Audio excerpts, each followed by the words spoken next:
Je me présente, Michel Persson, auteur avec Gilles Bernard, Manuel Serioli, Joël Fournier de Tai Chi Chuan et vieillissement, éveil à la prévention de l'âge. Les mots-clés sur lesquels j'attire l'attention sont prévention, Tai Chi Chuan, vieillissement, exercice, pathologie, santé, méthode apaisement, résolution, crise, Alzheimer. Le contenu de ce livre découle du décalage entre les cultures chinoises et occidentales.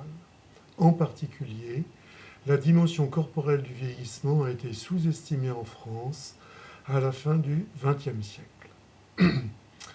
Pendant la même période, et même avant, en Chine, la population s'adonnait à l'exercice du Tai Chi Chuan dans les parcs et jardins. Cette différence entre la culture asiatique et occidentale est d'autant plus à préciser que ces mêmes occidentaux notent les bienfaits du Tai Chi Chuan sur la santé mentale et physique. Ainsi, l'attention au mouvement corporel est l'axe principal de ce livre. Le mouvement est partout présent, dans des formes qui, parfois, déroutent les débutants. Elles leur paraissent inhabituelles, comme des pratiques d'autres cultures. Le livre se les décrit selon deux axes. Le parcours sur le champ de la prévention, des exercices favorables à l'absence de risque de pathologie et de leur accompagnement. Ensuite, se dégager dans la centration sur l'ego. Le sommaire décrit l'approche psychomotrice du vieillissement qui permet d'anticiper la globalité du geste. Cette approche a donc une dimension générative. Devenir étranger à soi-même est un risque du vieillissement pathologique, par exemple dans les maladies d'Alzheimer dégénératives comme la maladie d'Alzheimer.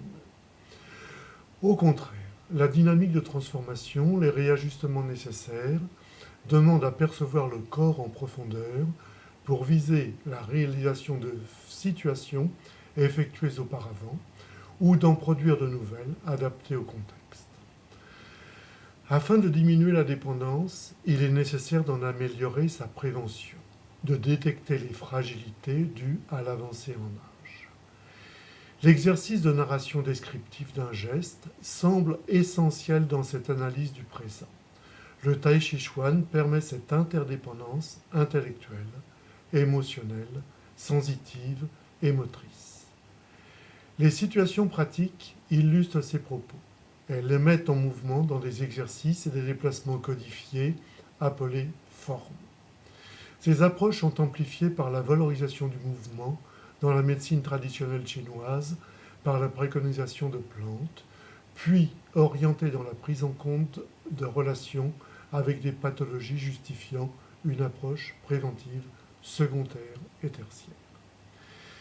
La quatrième partie a pour fonction de se dégager de la centration sur l'ego et de traiter les préventions secondaires et tertiaires. Elle correspond à des situations résolues sur le terrain. On peut noter, en particulier, le souci de se mettre à la portée de l'autre, de dépasser l'incohérence des comportements, l'importance de l'action et des formes de médiation, favorisant le dialogue corporel, l'éveil, l'objet focalisant l'attention du sujet perturbé.